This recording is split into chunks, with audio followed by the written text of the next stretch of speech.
Hi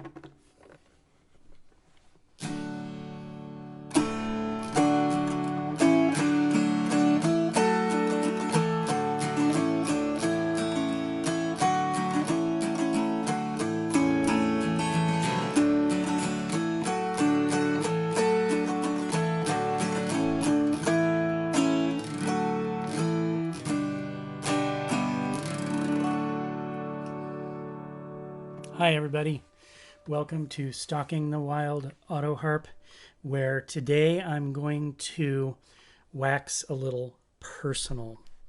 And I'm going to put on my glasses because I'm reading from some bullet points that are right behind the camera because I don't have a teleprompter, but I want to stay on track. And I'm going to be talking over the next several videos and several weeks about what I have learned personally from playing the autoharp, from teaching the autoharp, what I've learned from music, what I've learned from doing YouTube, what I've learned about myself, also what I'm trying to learn next with my autoharp playing, and some other very sort of personal and spiritual confessions that I'm going to be getting to in this series. So where usually I'm talking about things to learn from the autoharp, now I'm turning the camera on me because it's always been on me. And that's the one thing that I want to say that I've learned most about playing the autoharp is that I've learned how pompous I am. Whoa, true confession, it's true. I have learned serious lessons about getting humbled down in playing the autoharp. And let me explain. I came to playing the autoharp from what I would call a musical pedigree. I started out as a classical musician. I was paper trained, played piano, music theory in high school, and learned a lot about a lot of complexity in music. And I kind of wanted to be a heavyweight. And I also did a lot of electronic music. I can remember going to my composition teacher as a teenager, and he showed me how to make a tape loop.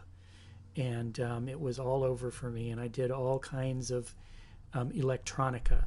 And I still do toy with that quite a bit, and am planning on doing quite a bit more.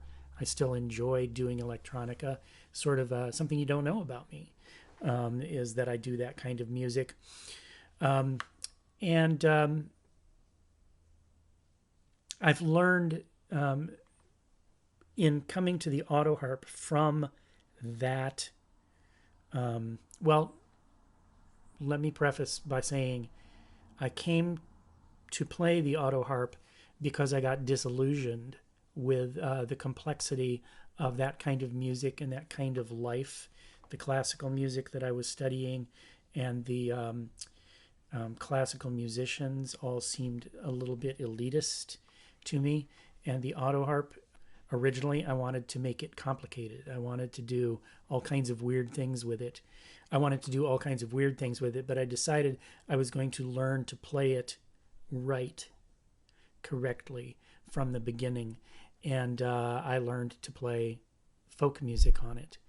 And I moved from having, the spectrum of music as played by piano and orchestra and everything like that, down to a very simple paradigm of 21 chords with simple major and minor triads and dominant sevenths, and that's it.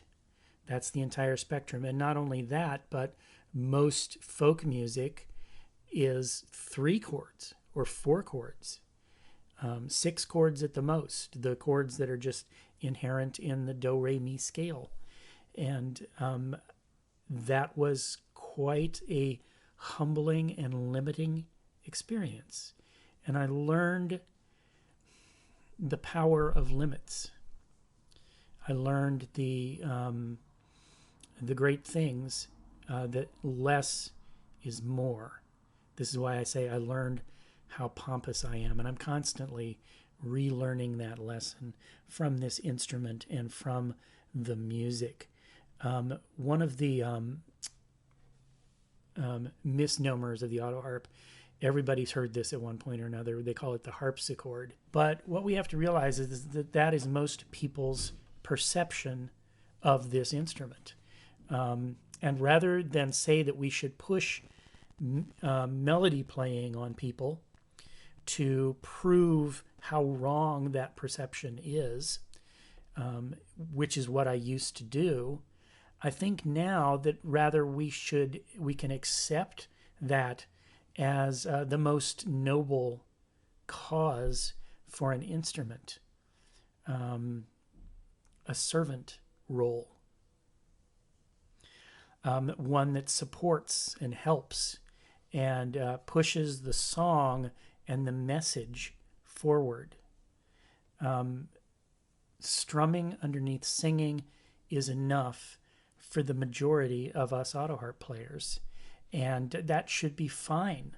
The song is a mighty thing, and we need to understand that. And the voice is a mighty thing, and I personally feel like we should all sing. And one thing I'm going to be getting to soon in my video series is the actual science of tone deafness. And yes, there is such a thing, and most of us do not have it. So we should all try to sing. If I should even be saying we should. I think that there's a gift in singing, and the individual tone of everybody's voice is different, like a snowflake. And I think we should share it and be unabashed about sharing it, even if it's a little off, even if it's not perfect, especially because it's not perfect, because we're not perfect. And the simplicity of the autoharp can help strengthen that imperfection. And singing is another topic for another video, and like I say, I'm going to be talking about that later. But people who sing and just strum are doing something wonderfully simple that is simply wonderful. And this is not to say that some of us don't want to push beyond that into melody playing, into playing something like blues, into playing something that's a little bit more complex than that, and that's fine. But I've learned through playing the autoharp more and more every day that I am guilty of doing too much in my playing, and I'm trying to learn how to simplify. And I'll be doing a video on what I'm trying to learn next, but I'll give you a hint. It's about doing less and being simpler in my playing. Autoharp belongs to a genre that we call folk music, which is sort of a nebulous kind of genre, but here's how I would define it. It's simple music for folks and by folks.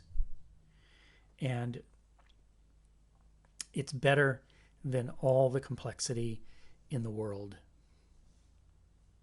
So, that being said, thanks for watching Stalking the Wild Autoharp. I'm Hal Weeks. If you want to comment on what I just said, please do. Commenting helps my video series get discovered by more people. And of course, because I'm very pompous, I want to be discovered by more people. Also, it helps my Patreon numbers because I make a living from doing my music. How pompous of me. So comment in the let's have a discussion. Comment in the comments. If you like the video, hit like. Remember to subscribe if you haven't subscribed already. That way you get notified when there's a new video. And you can go over to Patreon and support Stalking the Wild Autoharp by chipping in a few bucks or giving me a tip on my website. Those links are in the comments to the video. And I thank you for watching for all of these years, because it's been years now and there's a lot of them. And until next time, I'm Hal Weeks and I'm Stalking the Wild Autoharp.